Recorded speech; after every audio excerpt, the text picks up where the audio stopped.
I'm Wendy Zukerman, and this is Science Versus. After this episode, we're taking a quick break just to work on some future episodes. So if you have ideas, let us know in the comments, things you'd like us to versus. And we wanted to let you know that we now have a YouTube channel. Yay! It's Science VS Podcast. There's a link in the show notes. You could also catch us on Instagram, TikTok. But now, it's time for the episode. Let's jump in.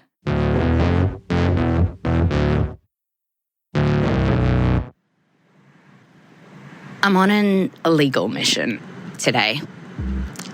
Legal grey area would be more accurate, but for a cold open like this, we're going to say illegal. No, we're going to say grey area. There's no way that would get through fact check. The point is I'm doing something naughty. A couple of weeks ago, I went on a secret mission. Okay. Here I go. I'm going into the store. There's plants out the front, plants inside, organic bananas to my left. I'm here to buy something that some say is dangerous and could even kill me.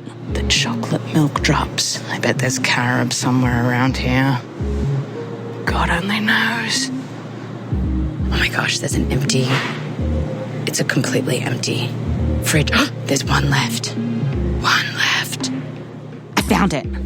It's a white substance in a plastic bottle. There's one left. There's one left. One raw milk. Raw milk. I've got it.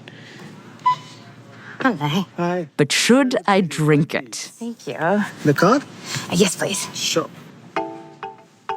A lot of people online are saying yes, that this milk that I've got that hasn't been pasteurized and is straight from the teat has heaps of benefits.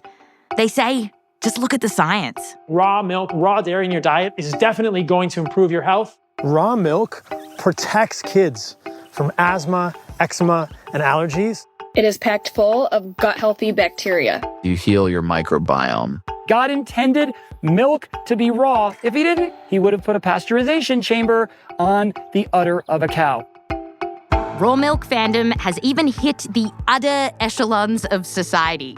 Health and Human Services Secretary Robert F. Kennedy Jr. is a huge raw milk fan. And it's not just the RFK Juniors of the world. It's pretty common to drink raw milk in some countries. You can even find it in some vending machines around Europe.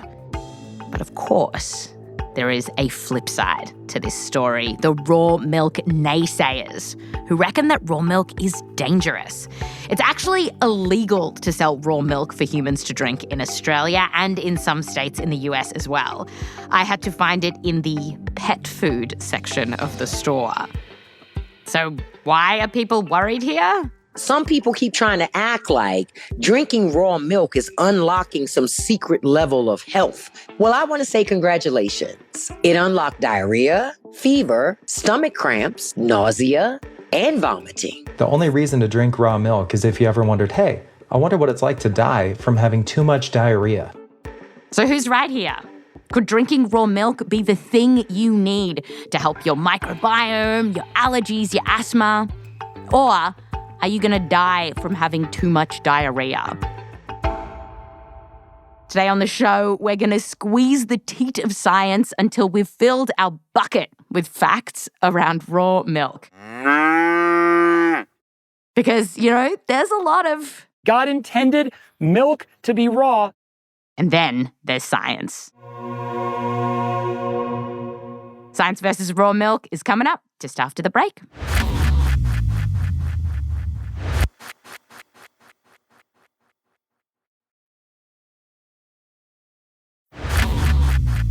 Welcome back. Today we are guzzling down the science of raw milk, and I'm here with our editor, Blythe Terrell. Hello, Blythe. Hello, Wendy. So I've got it in my hot little hands. Ooh, I'm so nervous.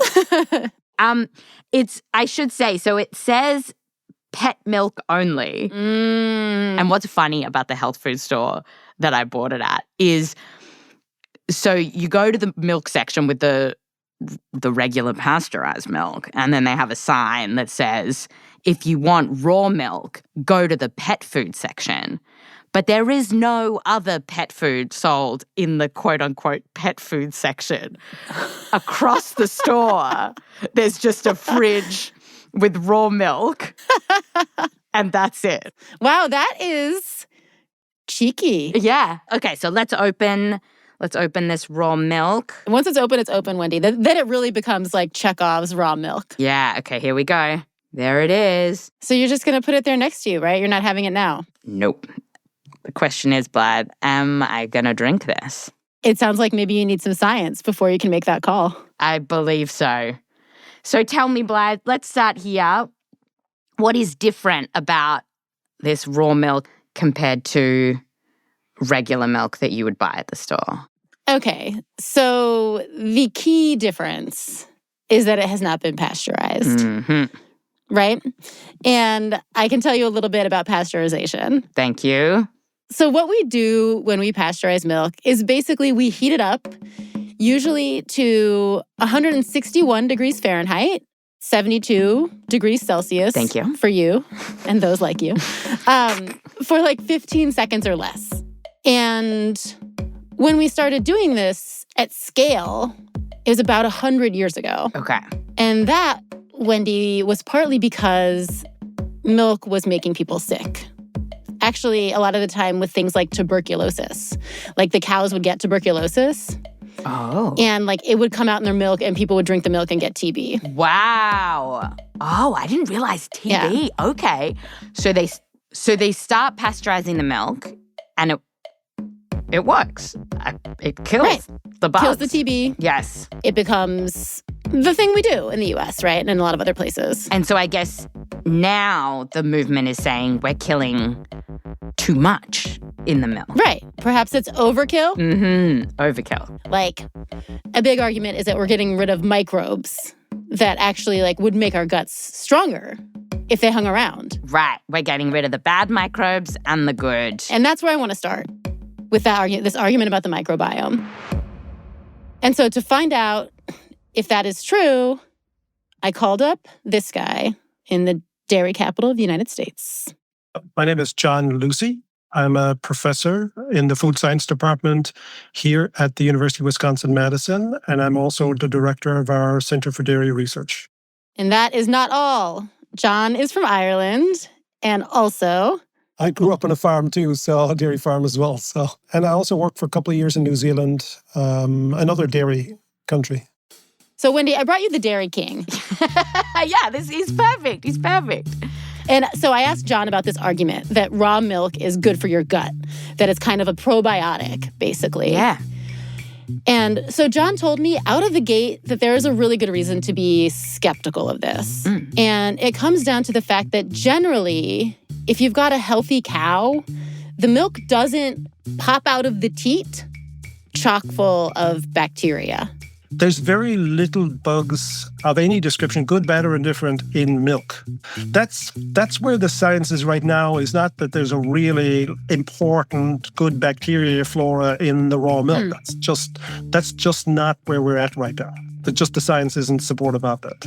That's interesting, though, because it definitely suggests that this raw milk in front of me isn't that dangerous, right? We're going to get into the details of that later. Okay. But like basically the scientists tend to agree that when it comes out initially, like it doesn't really have a bunch of bacteria in it.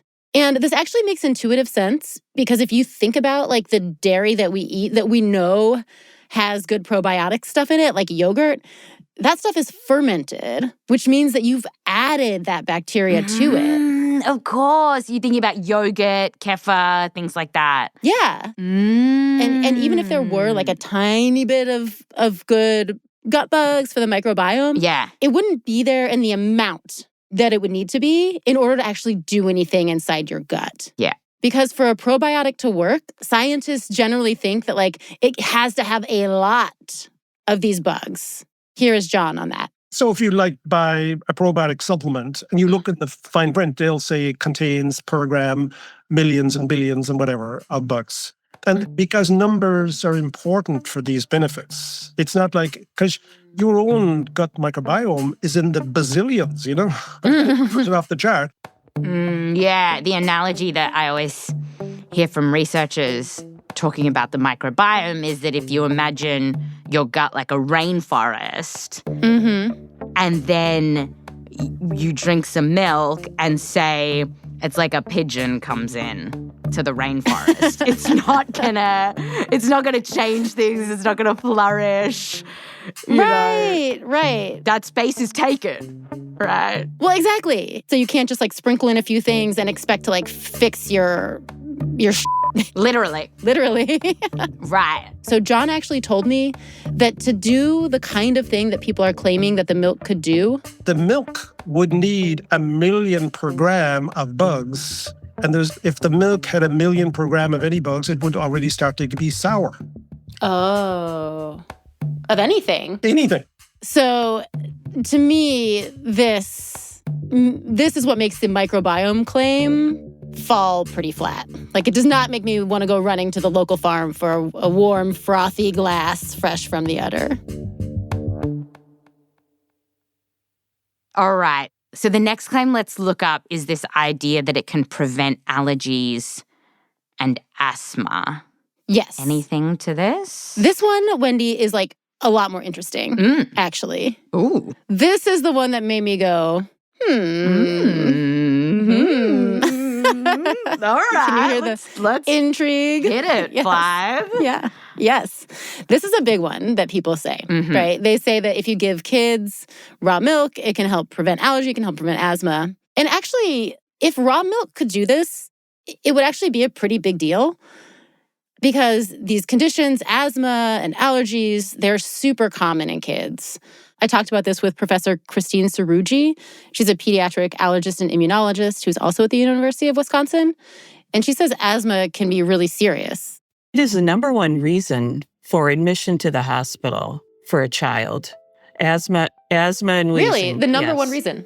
Exactly. And so if you can prevent it in the first place from developing, that's game-changing. Yeah, and we've seen a rise in allergies and asthma in kids, right? Yes. And that's what she pointed out too, is that like in a lot of countries, these numbers are going up. So this all is connected to raw milk because a couple of decades ago, we started getting studies relating to asthma and allergies in this particular group, kids who live on farms. So what these studies would do is that a lot of times there were these big surveys coming out of Europe, and they would look at thousands of kids, comparing the health of the farm kids, medical conditions they had, to kids who didn't live on the farm. And what they found was really striking epidemiologic evidence that the children growing up on farms are really protected from developing allergic diseases. Some people say the farm effect. one study out of Austria found that about 1% of the farm kids had asthma compared to about 4% of kids who didn't live on the farm. You know, a study out of Germany found that just over 3% of farm kids had asthma compared to more than 6% of non-farm kids. Yeah. It's more than allergies and asthma. It's like skin conditions, stuff like eczema, these histamine things. Yeah. And Christine told me this finding, it's been borne out in the US as well. I feel like this story of kids on farms having low allergies, it's sort of, I feel like the science has known this for a while, but it's had in the past been attributed to the hygiene hypothesis and that maybe these kids on farms are exposed to more dirt and that's really good for them and lowering their risk of getting these illnesses. Is now the thought moving maybe it's because they're drinking raw milk? You have entered the ring on this debate, Wendy. So, do you want to walk me through, so with the hygiene hypothesis, let's bing, bing, bing, bing, bing. So, okay, so what is the up-to-date thinking on that? The up-to-date thinking is that yes, like these exposures to things on the farm, to like dust, to dander, all these things that challenge your immune system at a really young age and sort of teach your immune system like what's out in the world and basically strengthens it so that like when it encounters that stuff later, you don't have a big allergic reaction to it. The idea is still that that's important. But at the same time, some scientists have also looked closer and started to think that maybe also the milk that these farm kids are drinking is at play. Okay. And some of these, particularly some of these researchers out of Europe started thinking this because they looked at these, they did these big observational studies of a lot of kids, and they tried to look at kids who were, in some cases, not living on the farm, but who were drinking raw milk. And they tried to control for some of those other exposures on the farm. And they have started to say, we think that there is something going on with the milk. Like, we think that the hygiene hypothesis is part of this, but we also think that the milk is at play. This will just show my ignorance. Living on a farm, growing up on a farm, these kids are drinking raw milk. I feel like we're making some assumptions here. I'm guessing the researchers actually asked these families. Wendy, you're such a good student of the challenges of this research. How did you know? Wait, is this an actual question? Yeah, it is. So it is not always clear that the stuff that the kids are drinking on the farm is strictly raw milk. Because some of the time, even if kids are drinking milk from the farm, it's getting boiled, it's getting treated some kind of way. And the studies don't always check for that. And then on top of that, some of these studies coming out of Europe are comparing this farm milk to milk that has gone way beyond sort of standard pasteurization. So this is stuff that has been heated up way higher to a way higher temperature. And that kind of milk is more common in Europe. It's actually like the milk that you get that you don't have to put in the fridge, like the shelf-stable stuff. Oh, like the crap you get on a plane. Or sterilized. That's sitting in a hotel room in a little box, that sort of stuff. Exactly. That can just sit on the shelf for 3 months or whatever without being refrigerated. Oh, so you compare it to that, which is seriously processed milk. Right. And so online, this is what a lot of people seem to get wrong about these studies. They're assuming that farm milk is raw milk, but if you actually read the nitty-gritty papers, you see sometimes that's not true. And sometimes what they're looking at is something else, Wendy, called, quote, minimally processed milk. You want to know what that is? Yeah, minimally processed milk. What's that? So that is pasteurized milk. That's that science versus touch, Blythe, getting into the papers, working out what all the definitions are. That's right. We love a definition. That's why we're here. And so I will say, despite all that, scientists like Christine, they are not driving a nail through the coffin of this claim that raw milk might do something to help reduce allergies. So when she looks at all this complexity, she's like, I'm not crying over spilt milk. Correct. She doesn't think the science is spoiled. She thinks we shouldn't be lapping up the science out of Europe and using it to bolster claims that raw milk is good for you. But she doesn't think we're ready for a milk shake-up and that we should all be drinking raw milk right now. She does not think that. So we've done our puns. Where do we go from here then? Well, I'm not going to leave you with just that. Okay. Because it would behoove you Christine, to tell me more. I can. Yeah. Sorry. I can squeeze out a few more drops of science.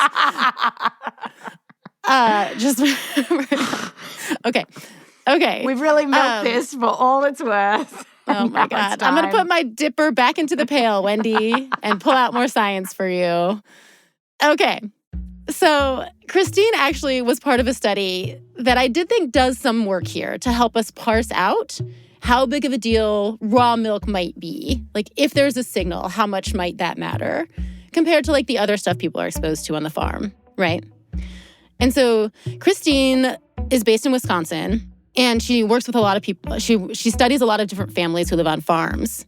And what she did is some research into these two particular groups in the U.S., the Amish and the Old Order Mennonites. Are you familiar? Yeah, I've been to Pennsylvania. Intercourse, big Amish community there. My parents laughed a lot at the name. I didn't understand what was funny. I do now. Tell me more. So, yes. So the Amish and the Old Order Mennonites are similar in a lot of ways. They often have big families. They live these sort of more traditional farming lifestyles, not big on technology a lot of the time. Yeah. And they tend to drink raw milk. Okay, great. And raw milk. From the farm. Yes, great. Raw milk. Perfect. Yes. Yes. But these two groups are different in one important way. So the Amish often don't use any electricity at all. And the Mennonites, some of them do have electricity. So they tend to sometimes use mechanized processes for things. So Christine's team, what they did is that they surveyed a bunch of families in these two groups. They looked at the rates of asthma, the rates of allergy, and they found The Amish community is like super protected. Like they had decreased allergic diseases across the board compared to the Old Order Mennonites.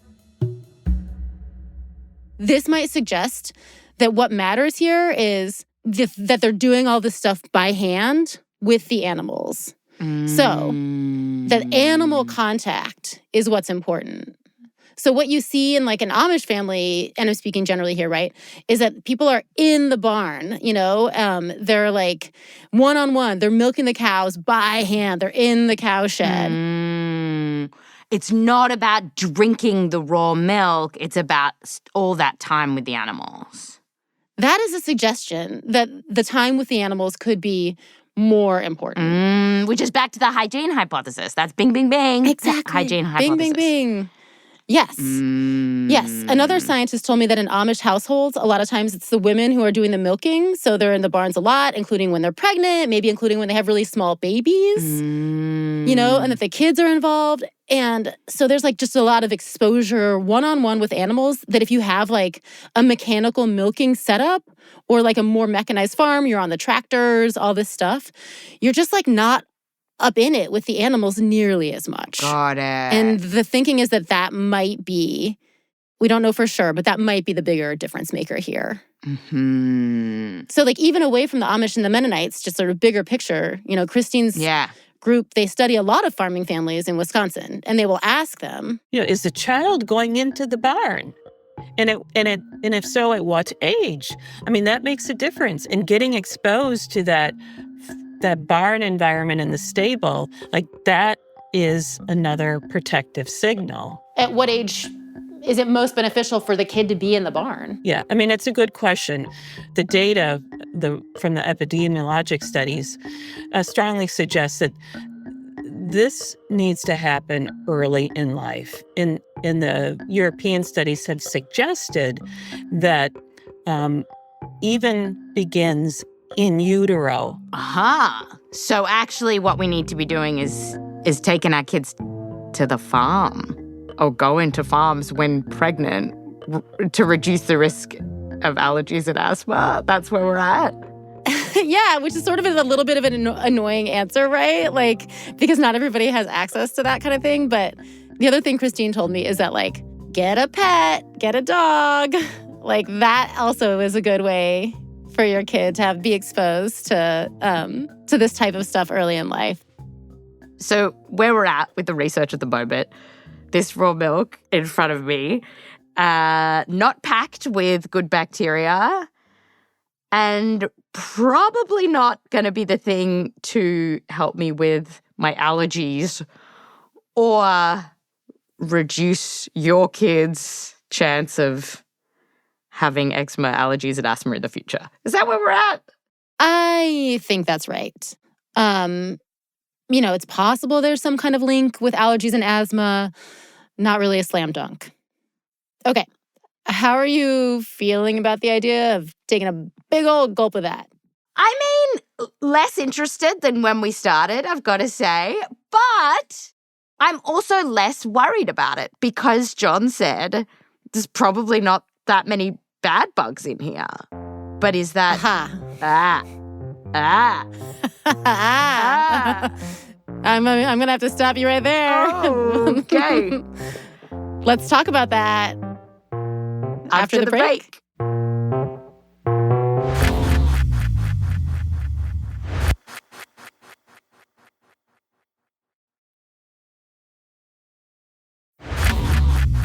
All right, welcome back.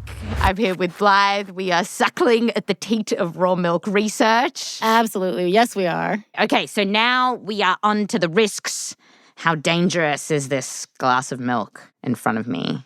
Because I am getting thirsty, Blythe. Oh, no. My time is running out. I'm parched.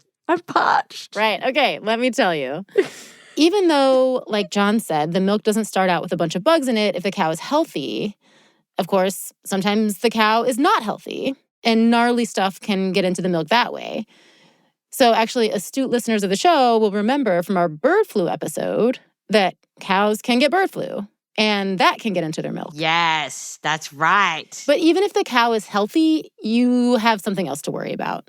Because the other big concern is that even if the milk comes out okay, it can get contaminated afterward. Bugs can get in. Because cows are on farms and the milk comes out of their udders, which are just kind of like flopping around under their bodies. It's also somewhat close to their butthole, right? I guess. Yes, near the poop chute. Yes. So they can come into contact with all sorts of stuff. And I dug into this with John Lucey, who's the first scientist that we heard from. I grew up in a farm. We do the best we can. But you try and keep it as clean as you can. But to think that the ground or the soil or the bedding that the animal is laying down in is sterile is just fantasy. And the problem is the dairy farms are just not a sterile environment. Right. You can't, the cow's not in a bubble. Cow's not in the bubble. The soil is not in the bubble. The feed is not in the bubble. That's fascinating. So it comes out, let's say, close to sterile, but as soon as it's out, then it's exposed to all of these other things. And that stuff that can then infect the milk, that tends to be the bad bacteria. Is that right? Yes, exactly. Like that's what we see. It's a dirty environment because there's dirt, And actually, one thing that John told me that was also kind of interesting is that if this bacteria gets on the teat of the cow somehow, sometimes it just like hangs out there. We all see these hospital shows, and we see the doctor about to go into the surgery, and he's washing his hands. And it's not a 5-second job. It's like scrubbing of the hands, scrubbing. Why? Because on the hands, they can be bacteria, and it can form actually biofilms on the hands and in the environment. And that means it's harder to remove than just a simple little wash off. The same can be true on the outside of these of the teats that the cow has. They can actually be permanent bacteria living on the outside of it that are very hard to remove. And remember, this is a sensitive area for the cow too, so you can't spend 5 minutes like the doctor scrubbing. And the things we're worried about here are stuff like salmonella, E. coli, this thing called Campylobacter. And in particular, I want to zoom in on one bacteria, Listeria. Mm-hmm. So there's a bunch of different types of Listeria, but one of them in particular can make us pretty sick. And it can cause gross stuff like diarrhea and nausea, but it's actually especially dangerous to people with compromised immune systems.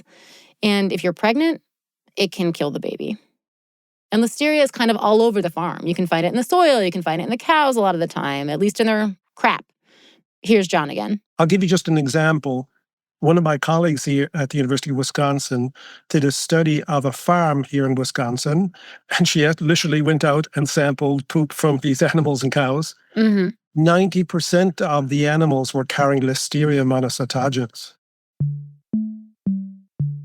So that's in their poo, though. So then the question is, how often is that Listeria, any of these scary bugs, going from the farm to the milk, right? Right. That's the question. That is the question. Yeah. That is the question. How often is this grotty stuff actually getting into the milk? Yes.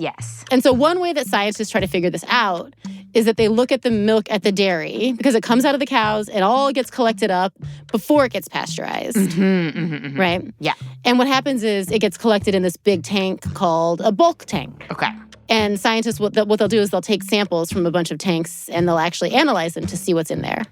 I would say, if you look at the percentage of the different pathogens, sometimes you see 5% of them are contaminated with Listeria, 5% are contaminated, roughly, I'm giving broad ranges, with Campylobacter, E. coli, etc.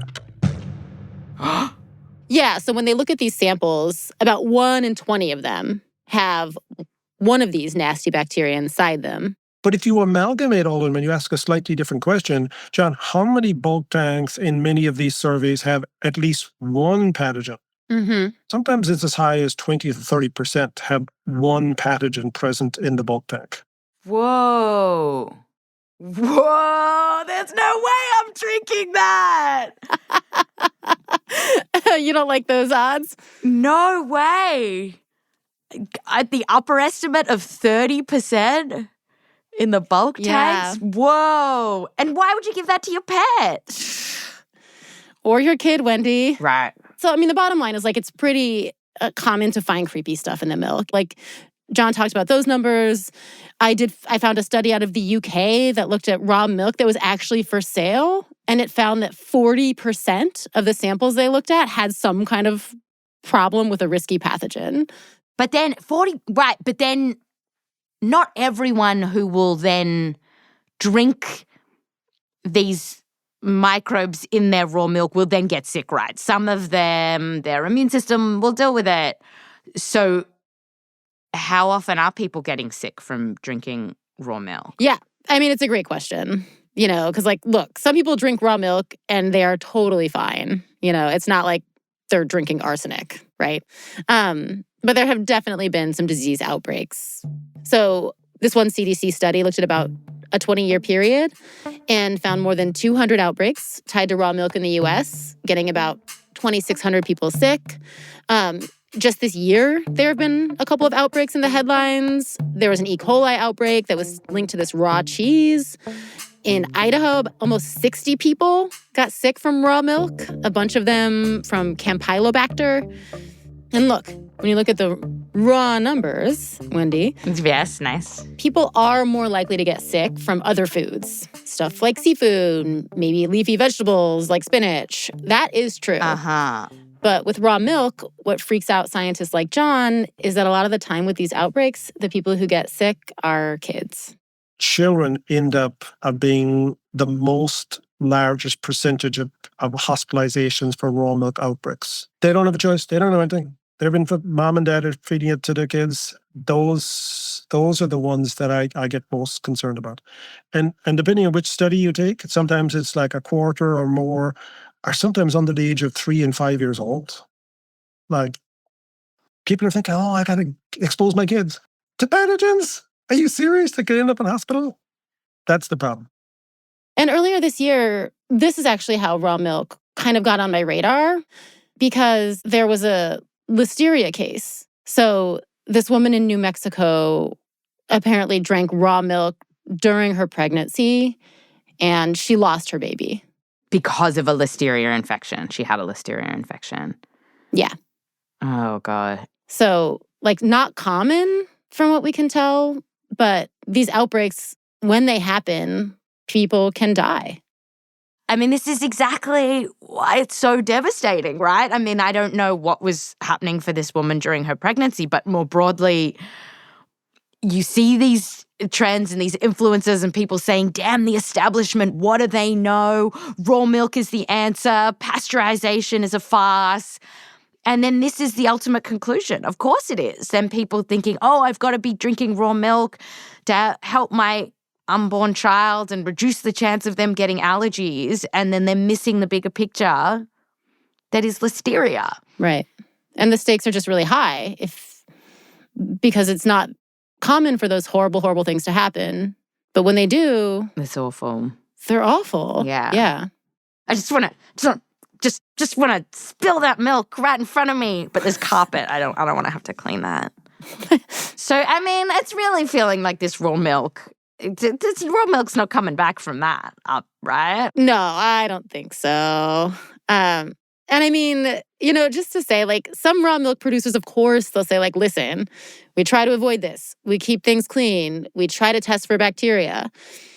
And also, like, there are instances where stuff sneaks into pasteurized milk and makes you sick. Right. But one study found that when people were getting sick from contaminated dairy, 96% of the time, it was the raw stuff. Wow. Okay. Yeah. 96% of the time. Which is why we pasteurize it. Pasteurization works really well to kill all the stuff that we are talking about. You had it fast in 2026. 100 plus years later. Pasteurization works really well. Yeah. I mean, listen, John was like, it's good that we've been doing it so long, like it's allowed us to test it and refine it and figure out systems for it, figure out how to do it at scale. And all of that has been put in place over 100 years to show that pasteurized milk is one of the safest food products on the planet. So I asked him, is there a way to have safe raw milk? You're shaking your head. No.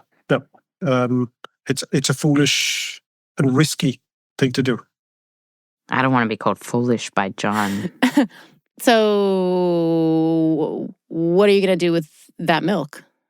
I mean, there's this annoying neighborhood cat Wendy, no. that might be thirsty and pisses on my security gate. If you even. Don't do it. It says for pets. Pet milk only. Oh my God, Wendy. Throw it out. Put it down the drain. Tell us in the comments. What should I do with the raw milk? Oh my God. Yeah, I think they'll tell you exactly where you can put it, Wendy.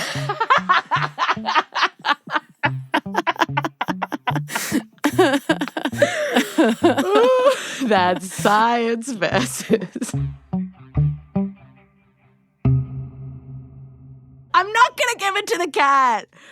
Don't call I know, Peter. you would never. Don't go. Put down the phone. Don't call Peter. It's fine.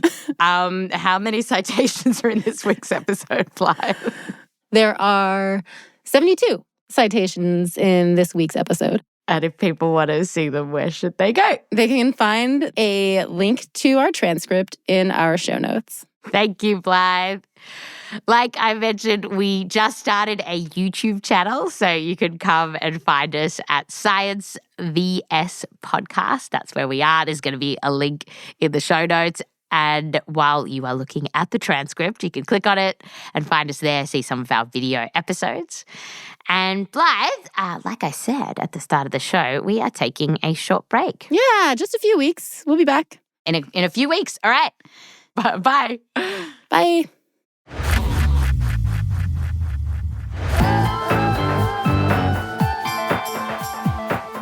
This episode was produced by Blythe Terrell with help from Ekedi Fausther-Keeys, Meryl Horn, Rose Rimler, Michelle Dang, and me, Wendy Zukerman. We're edited by Blythe Terrell. I'm the executive producer, fact-checking by Diane Kelly. Research help from Erica Akiko Howard. Mix and sound design by Bobby Lord. Music written by Bumi Hidaka, Peter Leonard, Emma Munger, and Bobby Lord. Thanks to the researchers we spoke to for this episode, including Professor Markus Ege.